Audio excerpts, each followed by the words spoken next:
Hi there and welcome to my guitar video.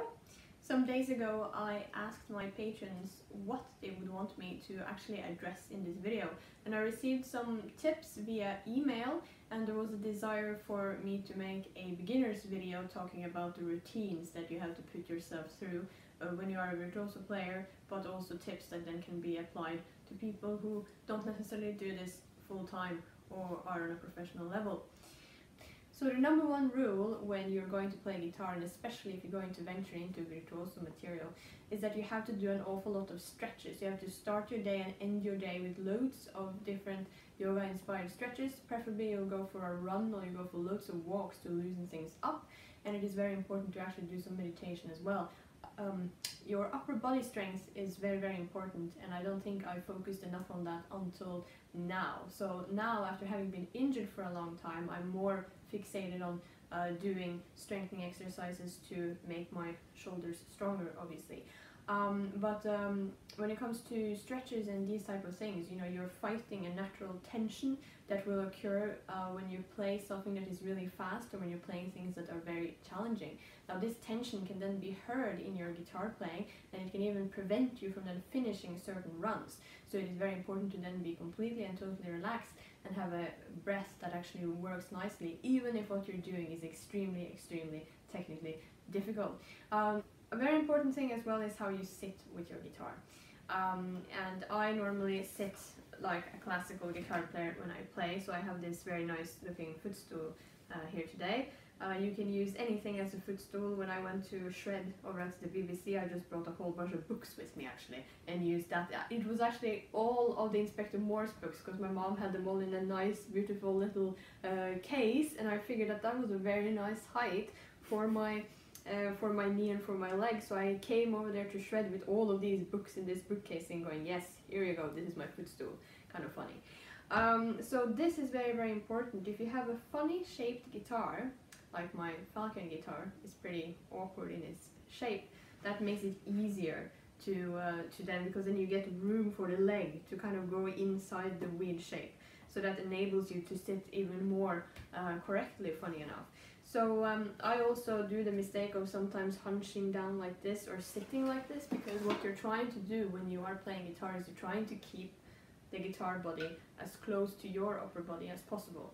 It is not ideal to sit the guitar down here, for example, or down here. You see what I mean? So you have to try to get the guitar as close to your upper body as possible. You don't want to have, again, is that tension that naturally builds up. You know, when I was injured myself, I googled around and I saw that a lot of classical guitar players complain about having lower back problems. So you get like different types of issues, I think, depending on what type of guitar you play, what the shape is, and also how you sit. So you have to get that nice flow of breath working, and you have to take breaks, loads and loads of breaks. So I think the reason as to why I never got injured at all whatsoever when I was playing all that crazy heavy metal music was that I was doing an awful lot of stretches and taking loads of breaks. I had a very healthy relationship in terms of how I was dealing with guitar playing, and I also got hold of this, which is a Powerball, and whenever I give guitar lessons I always advise people to get one of these. It is very important to get one of these because, you know, it loosens up any kind of tension that you have in your wrists. So to walk around with this thing for whenever you're having your break is a very good idea. Okay? Tennis players and golf players, they use a Powerball. So guitar players need to use this as well. So if you don't have one, you should go ahead and check out the website for Powerball and get yourself one. They're pretty cool, okay? So when it comes to virtuoso playing, that changes everything. Doing classical guitar on the electric is obviously very challenging, and when I had my Falcon guitar, I ended up having some issues because of the weight of the guitar and because of the thickness of the neck. A reoccurring problem that all of a sudden I then got was that my collarbone would sort of go out of position a bit, which has to then deal with the weight pushing down and sort of, you know, the overload of the whole exercise. And also, you know, I'm hypermobile, so I don't have any tendonitis, any carpal tunnel syndrome, any of these scary things that a lot of players get, but I do have that one. And the only way you can then deal with that is to exercise. I think the reason as to why I became injured in the shoulder was because I had the parasite, which then attacks wherever you are the most vulnerable or sensitive, physically speaking. And also what I was doing when I was doing the classical music last time was that I was working with the metronome every single day for many hours every single day for a very long amount of time, playing very fast and challenging music, because I didn't know when I was going to get the call from the record label people I was working with. So they didn't give me any set dates, you know, for the auditions and the performances they wanted, which meant that I had to be ready at any given time. So this is something you can do with other genres of music. It's a very bad idea to have this kind of standby mentality when you're doing classical music, because you will just put an awful lot of wear and tear on yourself physically. So what do you do if you then, preferably you should do this before you get some kind of an injury. Work with these type of bands. You know, I'm doing this because, you know, I'm now in some kind of rehab phase, but if you start with this when you don't have any injuries, that's probably much better. So, you know, you use these bands to do basic exercises such as, you know, doing a hand-arm movement like this, and then going backwards, and then going outwards, and standing against the wall doing something like this. And this is what you do to build strength in your shoulder, whether it is rehab or whether you just want to do it as a preventive type of thing. So that's something a lot of guitar players won't tell you, but this is the kind of stuff that guitar players should tell you, especially those who play virtuoso material and classical craziness on the electric guitar. So if you have watched my music videos and you paid very close attention to how I hold my hand, you will notice that when I play my guitar, I'm not holding my guitar like this. You know, it's like a lot of rock and rollers, they have their guitar down on their knees and they are kind of stretching their arm and holding their hand in a really sort of funny position, and then kind of strumming like this, you know. I mean, I don't really know how on earth they're able to do that, because instinctively, you know, when I started to play, I would sit and I would just have this type of hand position. So once again, you can kind of see that this is classically inspired, and I didn't necessarily know that myself, but I did this because, you know, that enabled me to move much better and to get a much better control of the guitar. Yes, so having this type of a classical position gives you way more control over string noise, gives you way more control over the overall sound, and obviously, you know, gives you more, almost like, you know, a better oversight. You know, I don't understand how people can play guitar like this. I'm assuming that it will give you a lot of pain and a lot of injuries and probably lots of string noise and these type of things. So if you want to play precise material and be a very precise player, you have to ensure that you have a bit of space here and that you actually have this type of a thing going. In terms of your strumming hand, then naturally I've always kind of been holding things, I've always been holding my guitar pick like this, and I've always been picking like this from the, so you can see that I'm picking from the wrist. It's not coming from, it's not like the whole arm. So I always had a very stable picking hand that basically just rests, like, you know, a karate hand, like a karate chop. It's like a chopping a guitar. So I always had my my hand resting like this over here, and I've actually never had any issues or any problems with this arm or this shoulder or anything like that.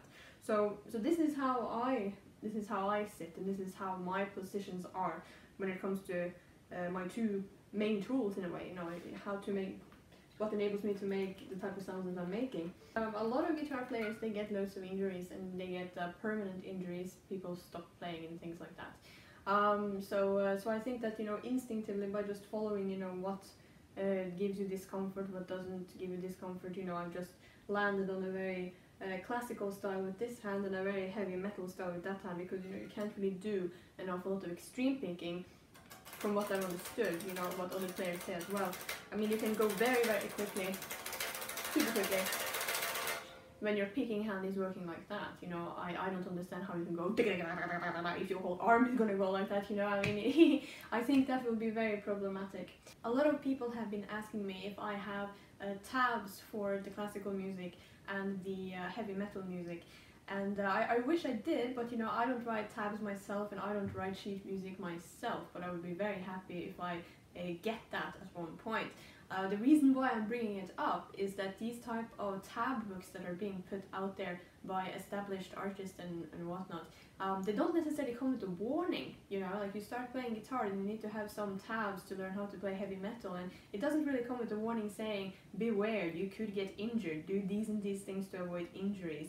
And I think if I ever put out a tab book for the classical music, which I want to do and intend to do at one point or the other, I will certainly have like a warning symbol and actually write it, you know, these are the type of things that can happen if you don't if you're not careful and if you don't really follow the advice that I just shared with you guys, because it is a bit reckless if you think about it, that people put all this content out and then you get all these fans and followers who think that what you're doing is cool, and then they want to follow in your footsteps in a way and play the things you're playing or play the music that you've written, and then you don't really give them any kind of guidance telling them that, well, you know, you have to watch out so that you don't get loads of wear and tear and don't make certain mistakes that will give you lots of pain. Okay, now I have a beautiful metronome on my ear. It's like so nice to listen to. So you have to, when you do, there are two different ways to approach guitar, at least that's how I look at it. Either you approach the guitar from a creative songwriter perspective, when you just sit down and you just enjoy your instrument and you're having all these ideas and you're having loads of fun, or you have the whole boot camp approach to guitar playing, which is what you have to put yourself through if you want to do shred stuff, and especially if you want to do classical stuff. So this is not particularly fun, but what is fun is the goal that you're aiming for, and it is very rewarding when you then reach that goal, okay? But if you're doing classical music and proper virtuoso repertory, then you have to build your shape gradually, and then when you reach a peak you kind of have to go a little bit down again so that you don't get loads of wear and tear and get injured. So this is the type of a shape and how you have to handle really demanding material, because if you're going to keep on being up there all the time, well then what's going to happen to you is what happened to me when I was working with that label and I was just ready at any given time, you know, to go and shred. It's just crazy, you know, so you have to have this gradual build up like runners who are preparing for a marathon. You have to do this gradual build up, and then when you hit your peak, that's when you make your videos and that's when you make your recordings, and then you slow a little bit down before you do live performances, and then you have to go up again so that you do a really smashing live performance, and then you have to keep the type of balance, which is why it's very good to have proper set dates. If you're doing heavy metal and you are recording heavy metal, then you will normally always have a metronome and your drummer will also be on the click. But with classical music, you're not really supposed to do that. You record without the click and you perform without the click, and that's actually healthier if you think about, you know, the intensity of the material. But as you're warming up and when you're learning the material, then you will be on the metronome. So when I started playing guitar, I just wanted to be a songwriter. I was not interested in being a shredder or sitting there, you know, with a tragic metronome, you know, practicing for hours and hours every day. I remember I had a guitar teacher who, I didn't take that many lessons with him because I'm mainly self-taught, but he would make tabs for Paganini and sit and practice Paganini pieces, and I used to think, oh my goodness, how boring, I'm so happy I'm not like that guy, you know, I'm like this cool rocker. It's really funny because, you know, I ended up actually outdoing him when it comes to being a total guitar geek. But my point is that I just wanted to be a songwriter, and I would have a creative idea, and then I would think, okay, now I have to sit and practice my guitar in order to reach my vision. So that was how I developed as a guitar player, and how my approach to then the other option, if you look at the two ways you can approach the guitar, kind of works. So, okay, so...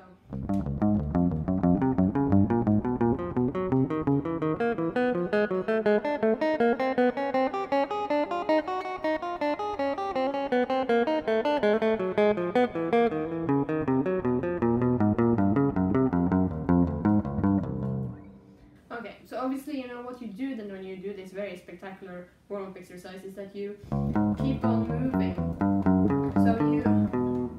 So you move up and then you go down, then you move up and you go down, and you just basically do like a semi note, you know, as you go up. And then you sit and you do that for a little while until you start going kind of crazy, and then you sort of speed up. I mean, it's way more interesting to take, you know, something that you really like, you know, like a riff or something. I thought it was kind of boring to do those type of exercises, so I would just write my own exercises and then sit and practice them over and over again. That's your song Drop Party. listen to it.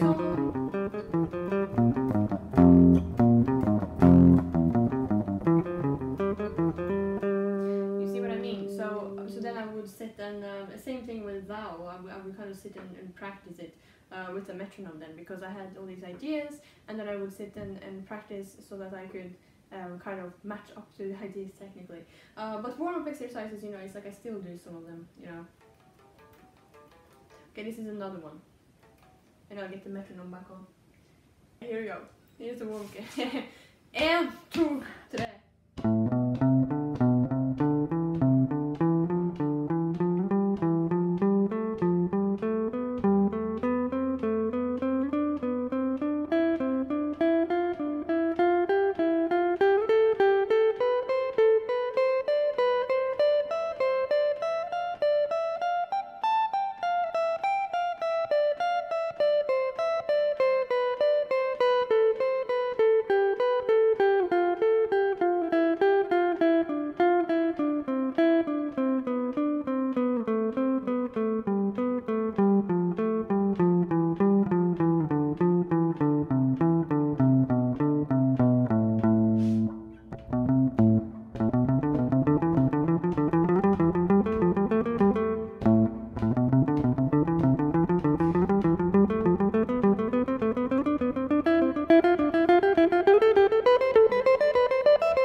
Exercises that are good to do when you're doing a warm-up.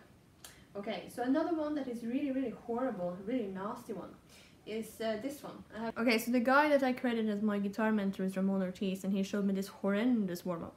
And it goes like this, okay? You're going to rest this finger on the 3rd upper string right here, and then you're going to go...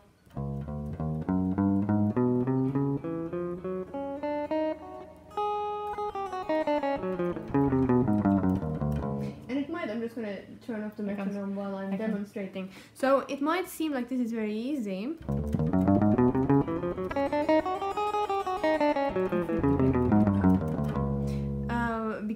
But it isn't, because you know you naturally you will feel like playing.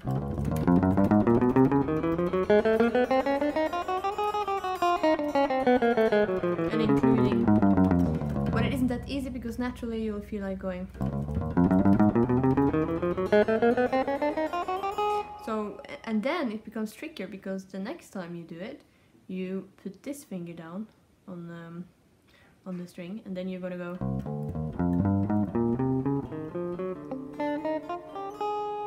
Wait, the next time you do it is gonna be even more horrible, because then you're gonna rest this finger.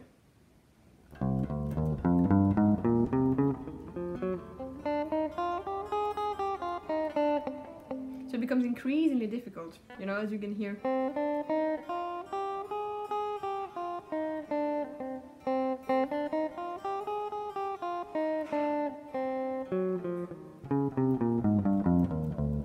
I haven't been playing this for a while myself, but you can like feel that it strengthens the hand.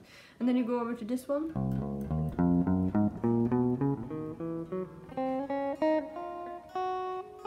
You see how tricky that is. Naturally, you're just gonna feel like this finger has to be there, and all of a sudden it's just like hanging there.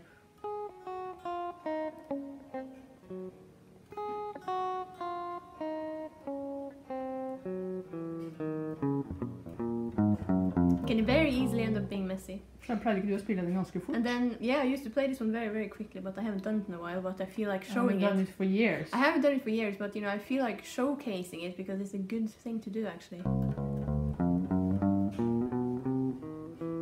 Then you jump up here, and the trick is then to practice this thing so that it goes really quickly, and that you don't, and then you get this funny type of movements where, you know, you're not going to use that finger, and it just feels so strange, and it's so easy to sort of crash when you do that exercise. So doing that, you know, with the proper metronome, that's a very good sort of advice. But you know, I feel... Vi får se deg gjøre det fort. Okay. Ja, men jeg fikk sånne rar sånn som kom der.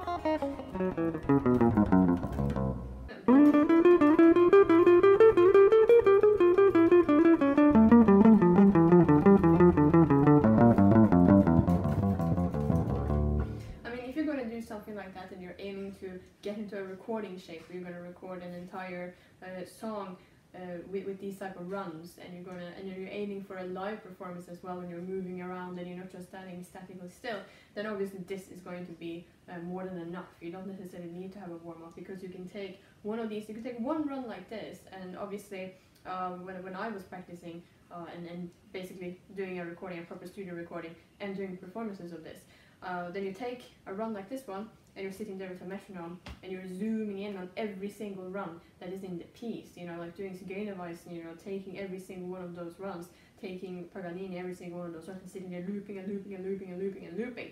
So if that's what you're doing, then, you know, the warm-up routine doesn't necessarily have to be that extensive, because, you know, you can do a warm-up routine with just one of these runs and sitting there speeding it up gradually. So that's kind of what I'm doing, that, you know, I'll right now, you know, I'm focusing more on more bluesy type of stuff, you know, like doing loads of bends and things.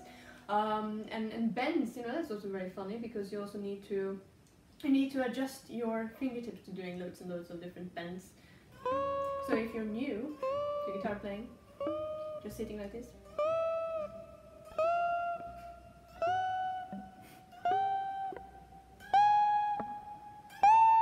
You know, forever and ever and ever.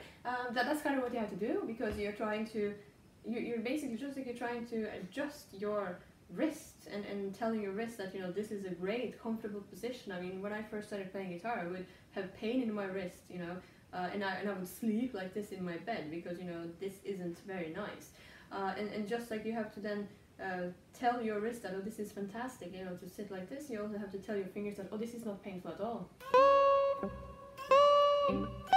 And it's not even about getting a beautiful bend that is on key, it's just about trying to bend as high as you can. And really digging in there. Trying to get, so that's almost like, you know, self-torture what you're doing that, because you're trying to, in Norwegian we would say herde fingrene, you know, you're trying to harden, yeah, you're trying to strengthen.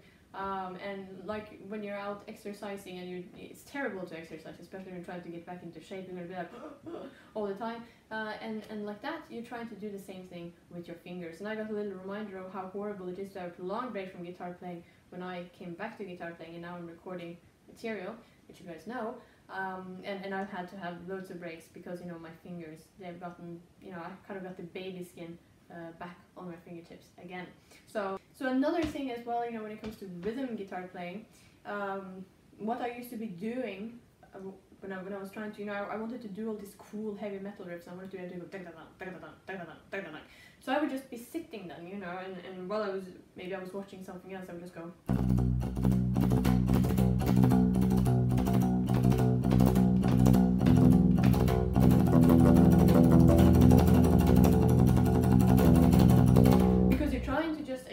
You're trying to you know, making this hand used to doing this type of thing. It's like the shape of your, if you're doing, then obviously your the movement, sorry, will be very different. If all of a sudden you're going to play faster, and this is something that a lot of guitar players will not tell you, and a lot of classical players as well kind of miss out on. They sort of say, okay, you start out playing slow and then you speed up, but they forget to tell you that, okay, as you speed up, obviously, you know, the shape of the strumming hand changes, because you cannot really, if you're sitting there with a metronome going statically like da da da da da da da da da da da da da da, it's not like, you're not going to keep on being just like this, you know, it's all of a sudden the like crooked type of thing will happen. And in order for you to play really, really quickly, you kind of need to, you're kind of getting this like funny looking monster type of a claw type of thing working. You see what I mean? So the hand naturally changes, and if you don't then make that hand movement and you sort of follow the velocity and you follow the speed, if you do not do that, then it will not be possible for you to shred, and it will not be possible for you to do quick rhythm playing. You will be blocked by the own stiffness of your hands. You kind of have to let the speed guide you. and that's how it will be possible for you to play fast. A tiny detail that people usually don't mention: the hand position, or the, you know, the look of the hand will automatically change, and if that doesn't happen, then you will kind of crash and you will not become as fast as you can possibly be.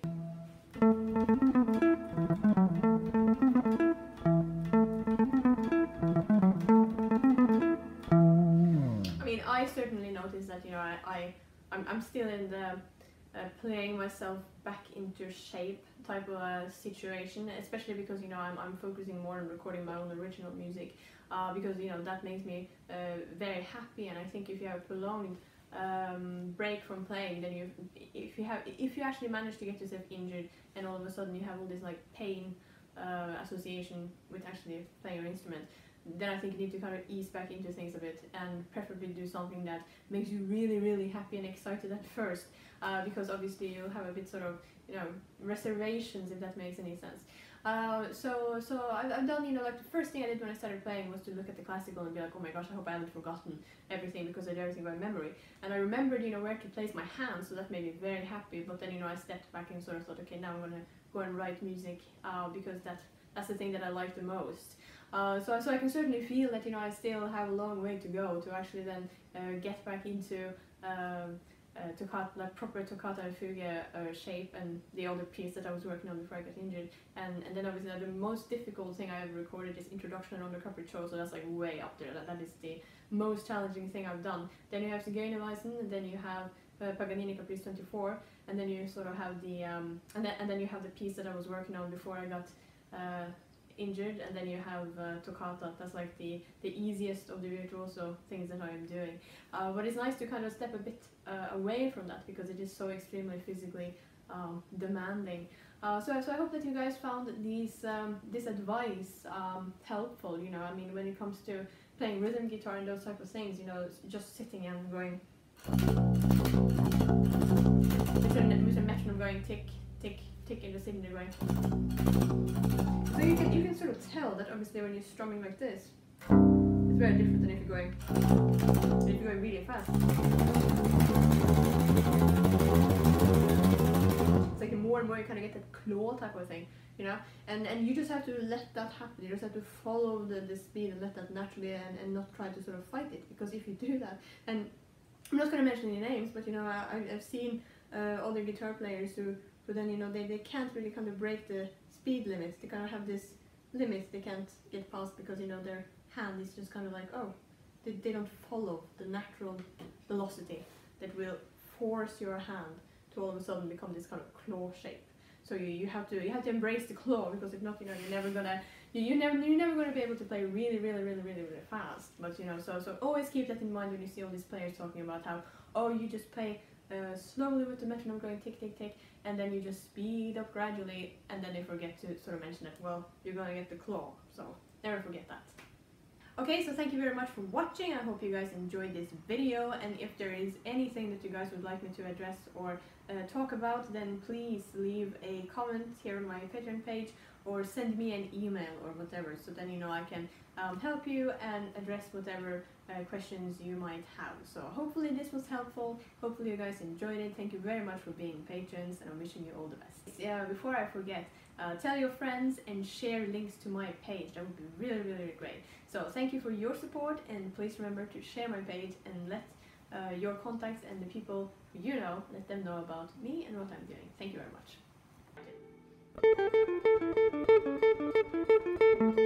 much.